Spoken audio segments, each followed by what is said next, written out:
이 시간에는 막기, 막대기라고 하는 주제를 가지고 함께 주의 말씀을 듣도록 하겠습니다.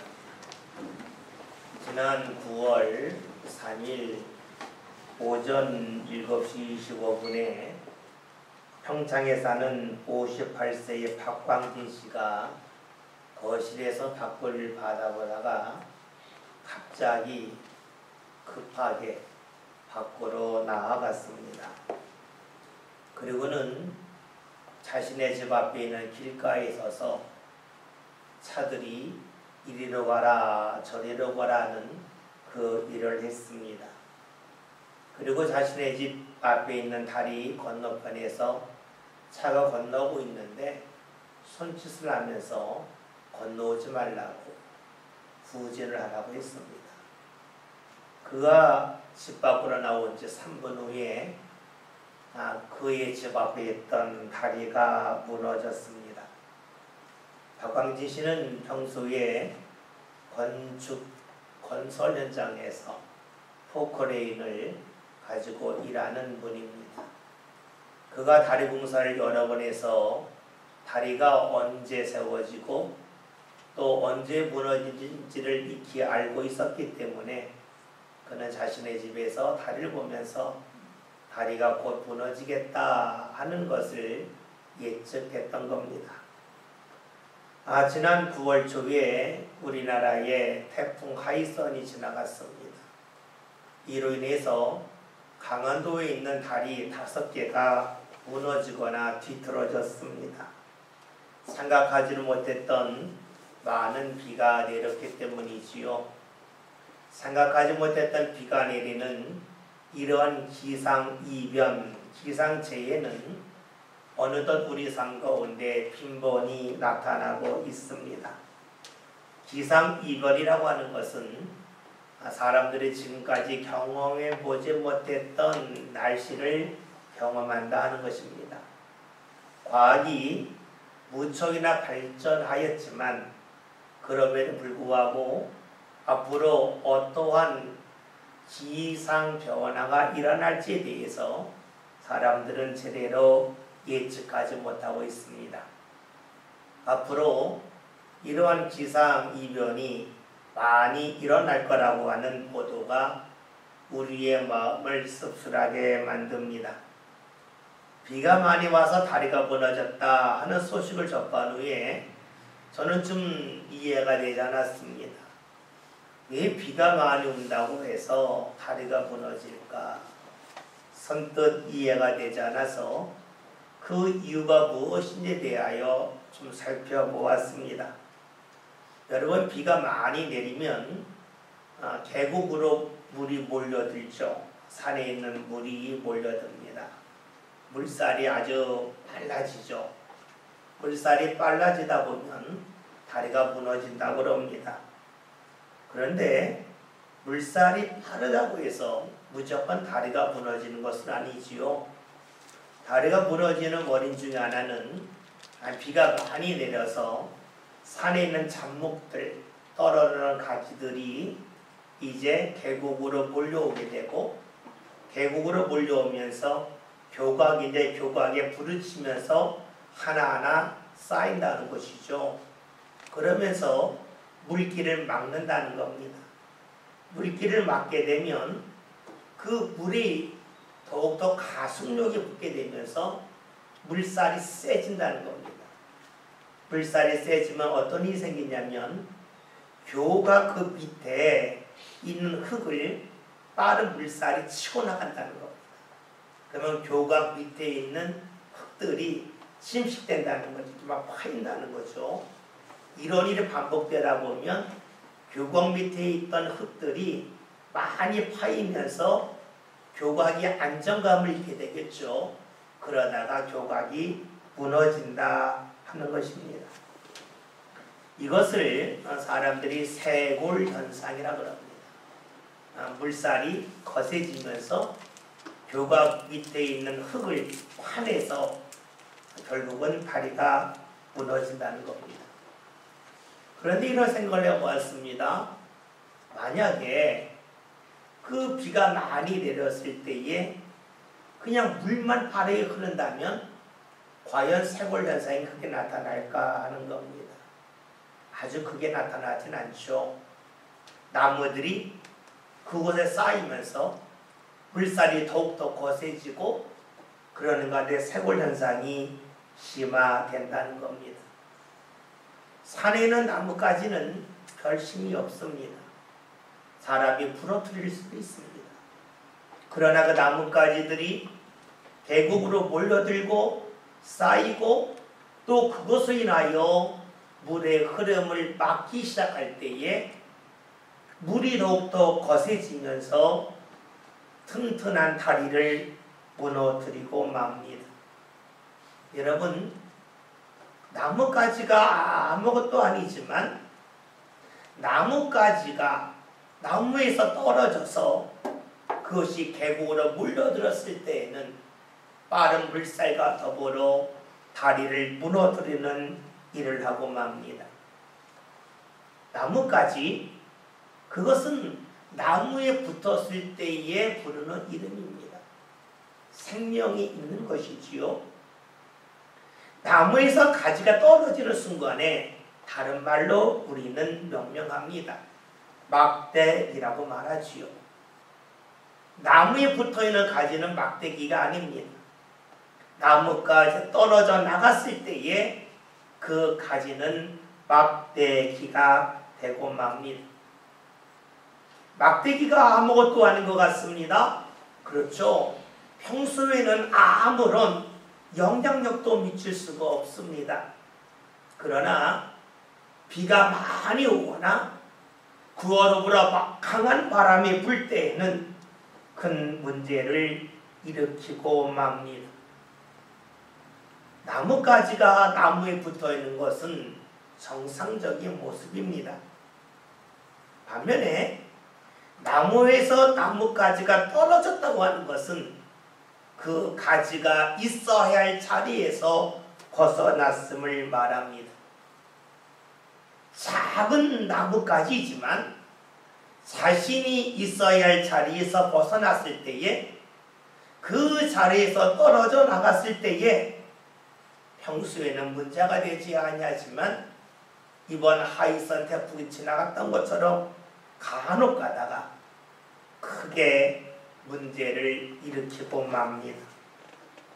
여러분, 그렇다면 있어야 할 자리에서 벗어나는 나뭇가지가 태풍과 더불어 많은 폭우와 더불어 다리를 무너뜨리는 역할을 했는데 그런 일이 꼭 나뭇가지에만 일어나는 것일까 하는 것입니다. 즉 있어야 할 자리에 있지 아니하는 것이 나뭇가지가 막대기가 되었을 때에 가져오는 피해에서만 찾아볼 수 있겠습니까? 꼭 그렇지만은 않다는 것을 우리가 잘 알고 있습니다. 있어야 할 자리에 있지 아니하면 생각지도 않은 큰 문제가 발생하고 맙니다. 어린아이를 둔 엄마를 생각해 봅시다. 갓난아이가 잠을 자고 있을 때에 엄마가 잠시 아이를 두고 외출할 수 있습니다. 외출하고 돌아왔을 때 아무런 문제가 없이 자녀가 자는 것을 볼 수도 있습니다. 그러나 때로는 어린아이가 배가 고파서 깨서 울 수도 있고 때로는 변을 보다가 깨어서 아이의 눈이 퉁퉁 부을 수도 있습니다. 그러나 이것은 애교로 넘길 수가 있겠죠. 만약에 엄마가 아이가 잔다고 잠시 자리를 비웠는데 아이가 움직여서 어디에 부딪혀서 멍이 들었다든가 때로는 의자를 만지고 올라가다고 하다가 뒤로 나자빠졌다고 하면 문제가 커질 것입니다. 그래서 그런지 아이를 키우는 부모들이 이야기하죠. 아이를 키우면 아무것도 할 수 없다라는 말을 합니다. 즉 잠시라도 자리를 비웠을 때에 어떠한 일이 일어날지 모른다는 것이지요. 그래서 엄마들은 꼭 어린아이 옆에 있으라 합니다. 나무에서 나뭇가지가 떨어져 나가면 막대기가 되면 보통 때에는 큰 문제가 되지 아니하지만 때로는 큰 문제가 될 때가 있지 않습니까? 우리의 삶도 역시 그렇죠. 우리가 있어야 할 자리가 있는데 그 자리에서 벗어났을 때에 아무런 문제가 생기지 아니할 때도 있겠지만 때로는 무척이나 큰 문제가 생길 때도 있습니다. 그러기에 우리가 있어야 할 자리에 있는다고 하는 것은 그 무엇보다도 중요한 일이 되겠지요. 그런데 우리가 있어야 할 자리에 있는다라는 것을 삶 가운데 실행으로 옮기기 위해서는 먼저 필요한 것이 있습니다. 그것은 바로 내가 누구인지를 아는 것입니다. 내가 누구이냐에 따라서 내가 있어야 할 자리가 결정되기 때문이죠.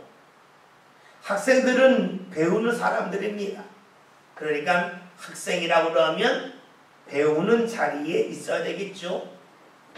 군인은 나라를 지키는 사람입니다.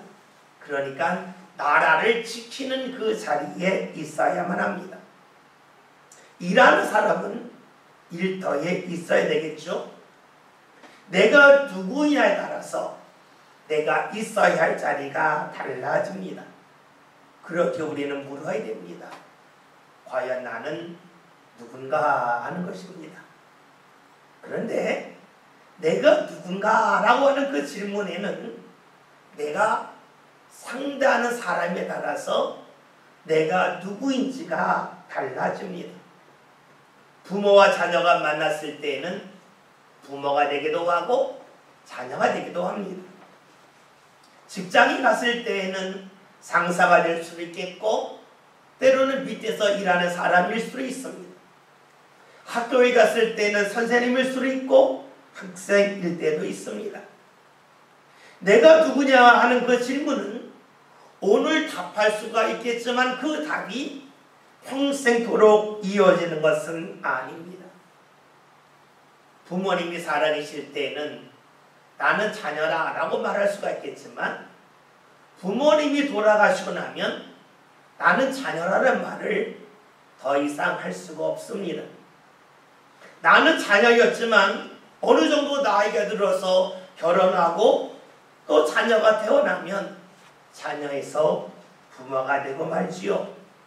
그러기에 내가 누구냐라고 하는 그 질문 속에 우리의 답은 항상 달라질 수밖에 없습니다. 답을 한다 할지라도 그 답의 유효기간이 늘 있다는 것이지요. 그런데 변하지 않는 답이 있습니다. 내가 누구냐라고 할 때에 변하지 않는 답이 있습니다. 그것은 바로 하나님 앞에서의 답입니다. 왜냐하면 하나님은 영원하신 분이기 때문입니다. 우리의 부모는 언젠가는 죽습니다. 그러기에 내가 자녀였지만 어느 순간에 자녀가 아닐 수 있어요. 그러나 하나님은 영원하십니다. 즉 하나님과의 관계는 영원하다는 것이에요. 또 하나 하나님은 전능하시다는 겁니다.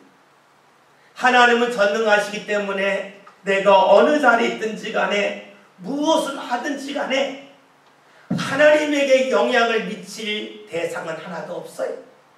그러기에 하나님과 나와의 관계 속에서 내가 누구냐라고 하는 그 질문에 대한 답은 늘 일정할 수밖에 없습니다.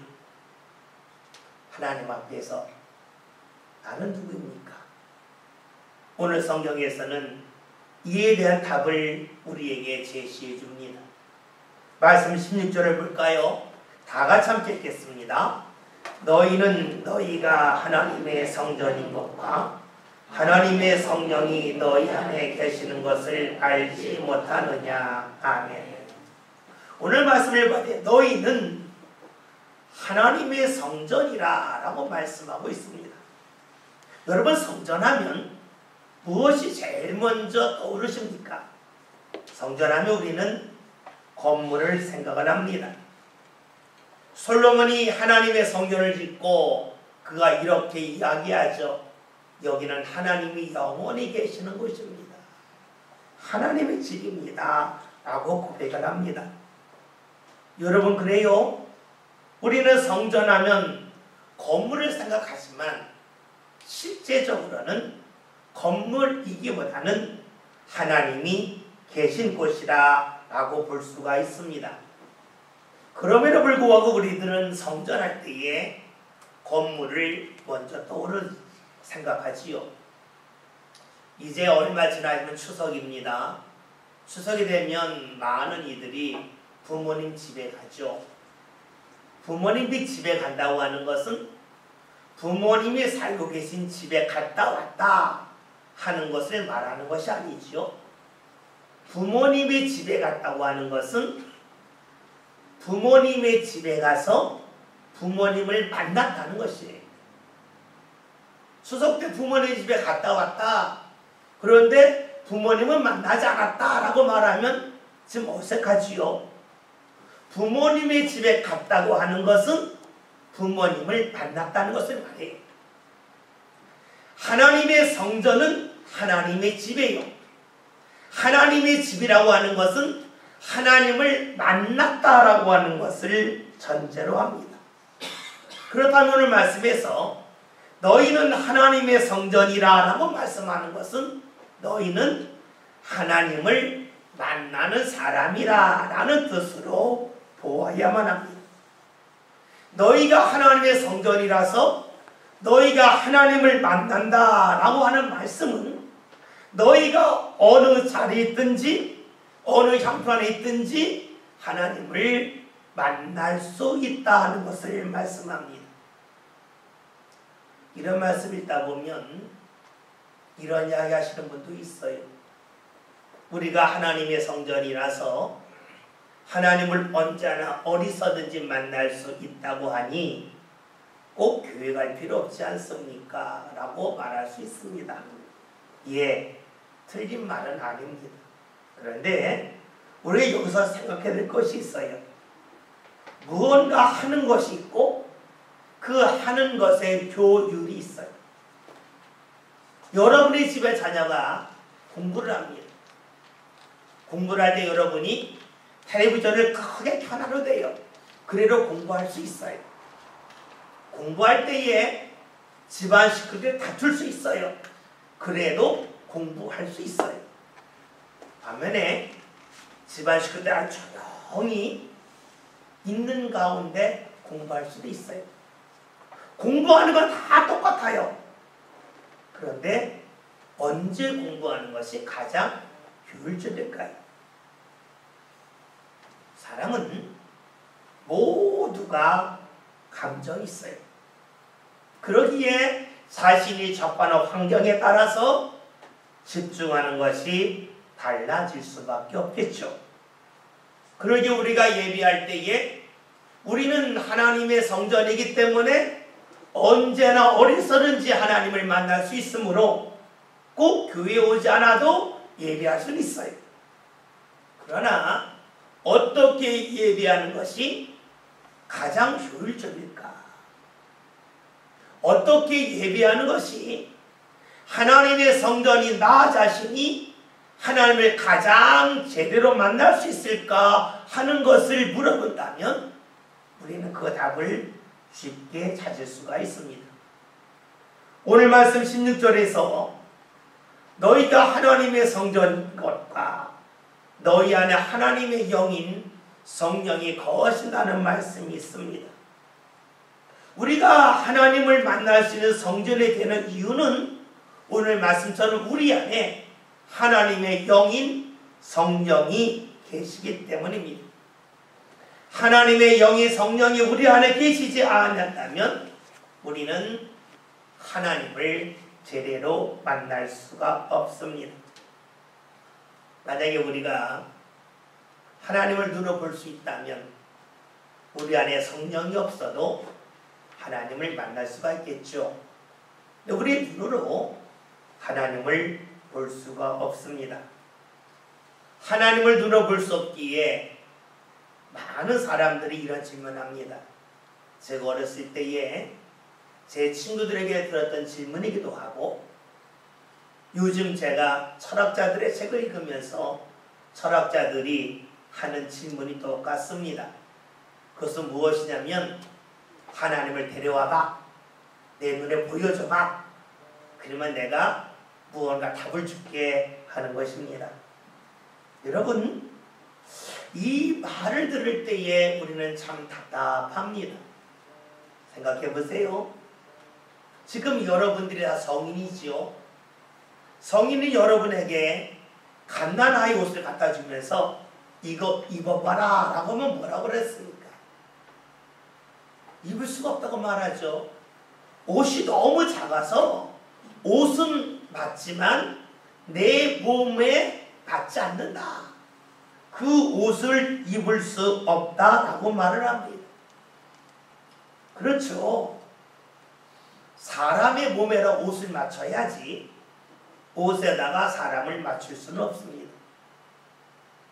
여러분의 집이 30평형 아파트라고 생각해 봅시다.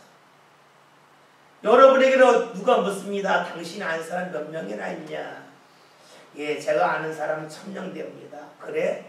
그러면 너희 집에 다 데리고 와봐. 그랬습니다. 여러분 1000명이 30평형 아파트에 들어올 수 있을까요? 들어올 수가 없겠죠. 여러분 그러합니다. 하나님을 우리가 보고 싶어도 우리의 눈으로 볼 수 없는 것은 우리의 삶의 공간이 하나님을 담기에는 너무나 좁기 때문입니다. 하나님이 어떤 분입니까? 우주를 품고 계신 분입니다. 우주를 품고 계신 그분에게 우리 눈앞에 나타나라고 하는 것은 갓난아이 옷을 갖다 주면서 성인에게 입어봐라 하는 것처럼 도저히 납득할 수 없는 말입니다. 하나님은 너무나 큰 분입니다. 너무나 큰 분이기 때문에 우리의 눈으로 볼 수가 없겠죠. 그러므로 하나님은 어디든지 계신 큰 분이라고 하는 것을 우리에게 알려주기 위해서 하나님은 영이라고 표현하고 계시고 그 하나님을 우리로 하여금 알고 느끼게 하기 위하여서 우리 안에 하나님의 영인 성령을 부어 넣어 주신 겁니다. 근데 오늘 말씀을 보면 너희는 하나님의 성전이다. 그리고 너희 안에 하나님의 영이 성령이 있다라고 말씀하지 아니합니다. 말씀을 다시 한번 보겠습니다. 16절 다 같이 읽겠습니다. 말씀 봅니다. 너희는 너희가 하나님의 성전인 것과 하나님의 성령이 너희 안에 계시는 것을 알지 못하느냐. 아멘. 말씀 맨 마지막을 보면 알지 못하느냐라고 질문하고 있습니다.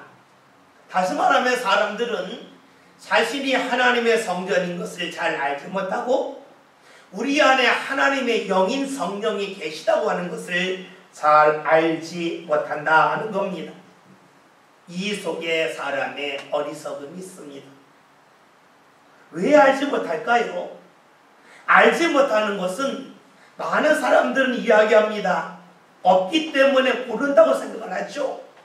그런데 실제로는 없어서 모르는 것보다는 착각해서 모를 때가 많이 있습니다. 착각한다고 하는 것은 다른 말로 하면 자신이 보고 싶은 것만 보는 것을 말합니다. 내가 보고 싶은 것만 보면 사람은 착각하고 맙니다. 우리 교회 옆에 엠마트가 있지요.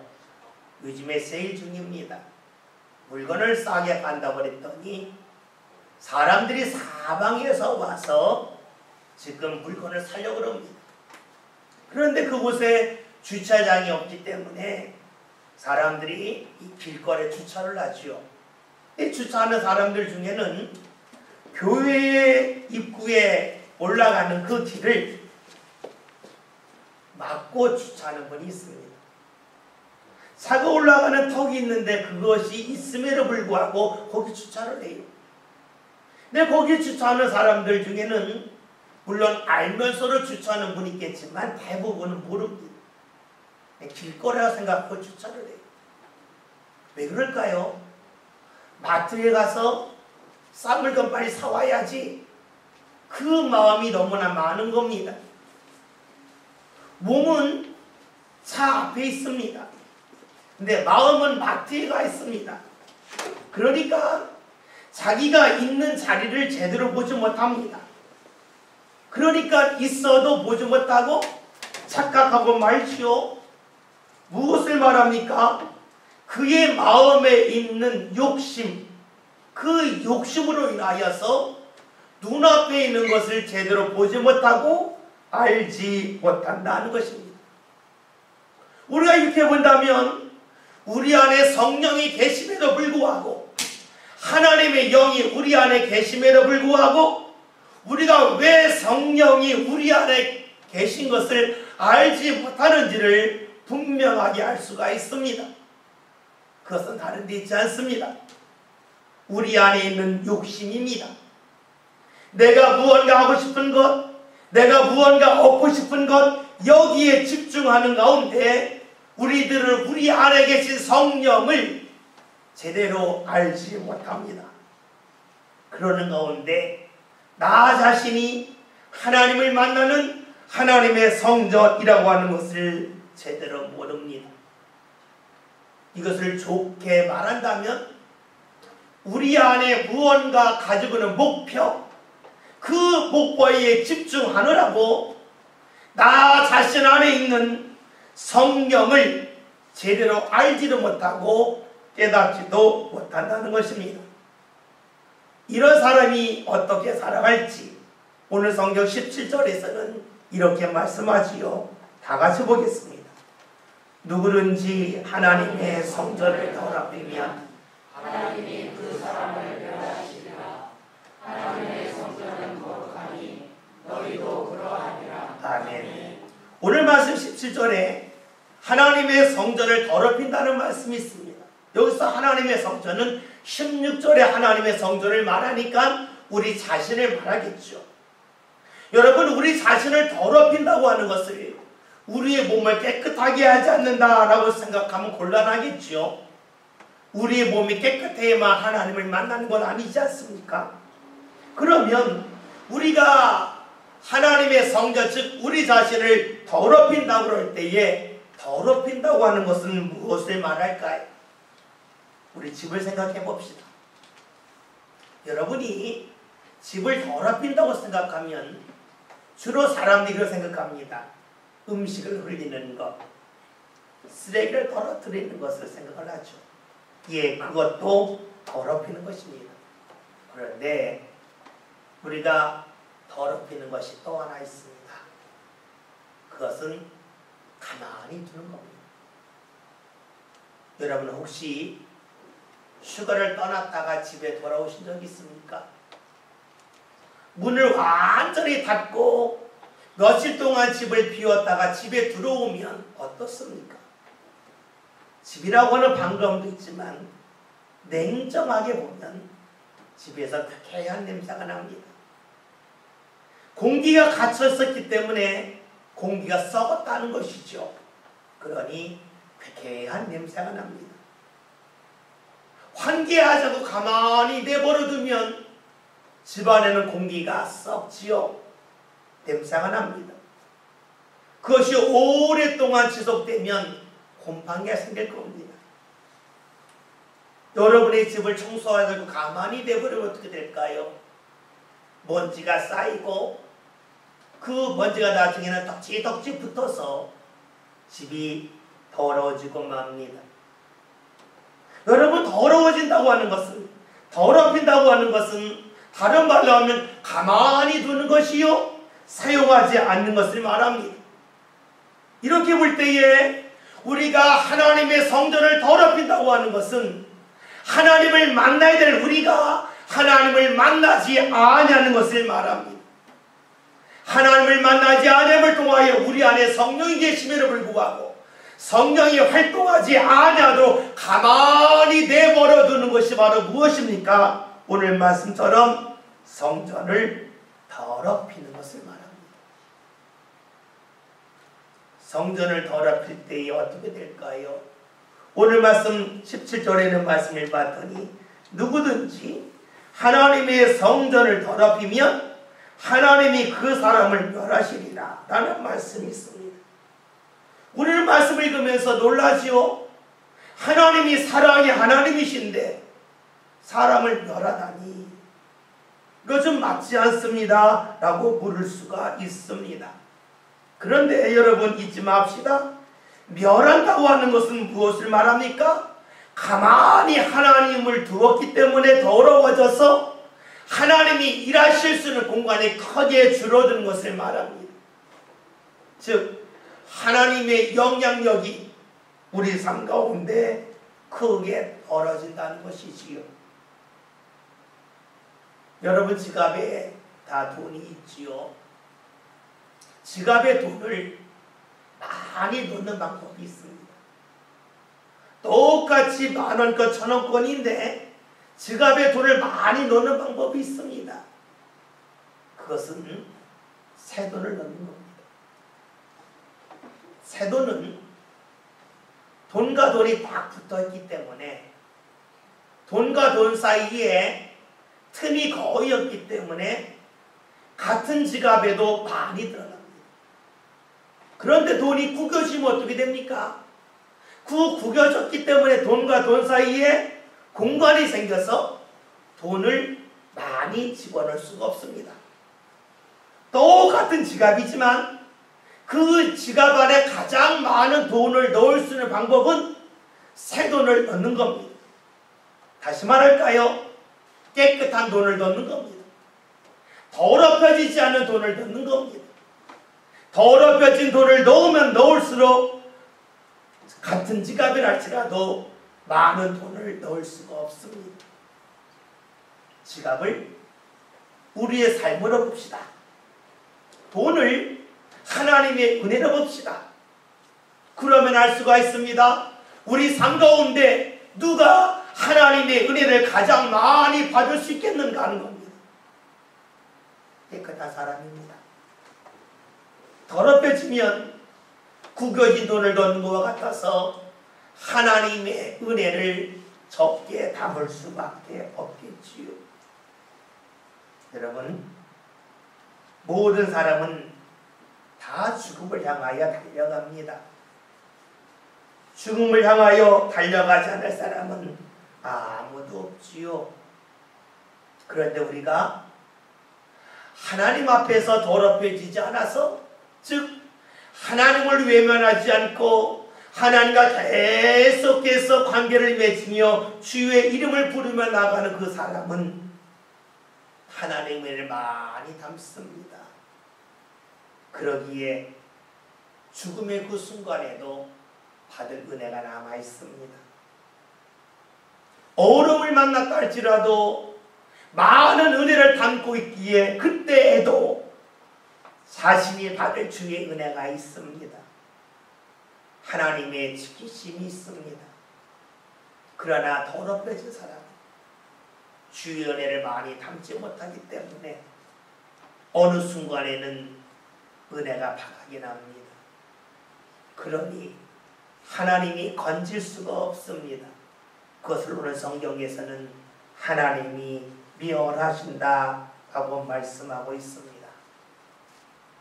가만히 두면 더러워집니다. 우리의 몸을 보세요. 우리의 몸을 가만히 두면 어떻습니까? 아침 일어나면 입에서 냄새가 나고 몸에서 냄새가 납니다. 가만히 두면 더러워지는 것이 사람의 몸입니다. 사람의 몸만 그렇지 않죠. 사람의 생각도 그렇고 사람의 마음도 그렇고 사람의 영도 가만히 두면 다 더러워집니다. 그러기에 우리는 하나님을 가까이 할 수밖에 없는 겁니다. 하나님을 만남을 통해서만, 하나님과 관계를 맺음을 통해서만 우리의 영혼이, 우리의 마음과 생각이 깨끗해지기 때문입니다. 오늘 우리는 하나님의 성전입니다. 하나님을 만날 사람들입니다. 하나님을 만남을 통해서 우리의 삶은 깨끗해지고 하나님의 은혜 사람으로 살아갈 수가 있겠지요. 그러나 만약에 우리가 하나님과 관계를 맺는 것을 하지 않고 주님과 만나는 그 자가 멀어지면 어떻게 될까요? 그것은 마치 나뭇가지가 나무에서 벌어져서 막대기가 되는 것과 같습니다. 그 막대기는 보통 때는 문제가 되지 않습니다. 그러나 많은 비가 내리고 바람이 강하게 불면 그 막대기가 모이고 모여서 나중에는 다리를 무너뜨리는 위험한 일을 하고 말지요. 여러분, 내가 지금 하나님의 성전으로서 하나님을 만나지 않으면 평소에 아무런 문제 일어나지 않습니다. 그러나 우리 인생에 폭우가 내리고 강풍이 불면 하나님과 관계 맺지 않는 것이 큰 문제로 다가와서 우리의 삶을 위태롭게 하고 우리의 삶을 무너뜨리고 맙니다. 오늘 말씀 제목이 막기 막대기입니다. 여러분, 무엇이 우리의 삶을 가로막습니까? 그것은 내가 하나님과 관계 맺을 때 맺지 못하여서 나뭇가지가 아닌 막대기가 될 때입니다. 하나님 앞에 우리가 떨어져 나가서 막대기가 되었을 때에 나 자신이 내 인생을 가로막는 그런 자가 되고 맙니다. 오늘 말씀 제목 막기. 누가 막습니까? 막대기. 하나님과 관계를 멀리한 사람, 막대기와 같은 그런 일을 하는 사람이 막습니다. 오늘 저와 여러분이 막대기가 되지 맙시다. 나뭇가지가 됩시다. 하나님이라고 하는 그 나무에 붙어있는 가지가 됩시다.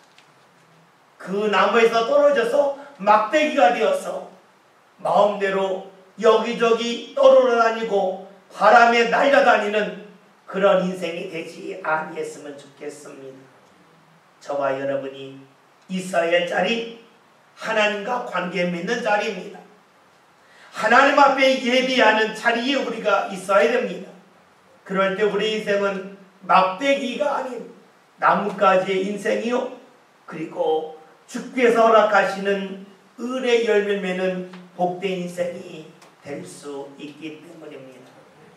하나님, 그 하나님 나를 살리시고 내 삶 가운데 열매 맺게 하시고 내 삶을 지키시는 그 하나님, 그 하나님과의 관계가 끊어지지 않고 날마다 이어지는 가운데 주의 은총이 저와 여러분들 삶 가운데 가득히 나타날 수 있기를 주의 이름으로 기원드립니다.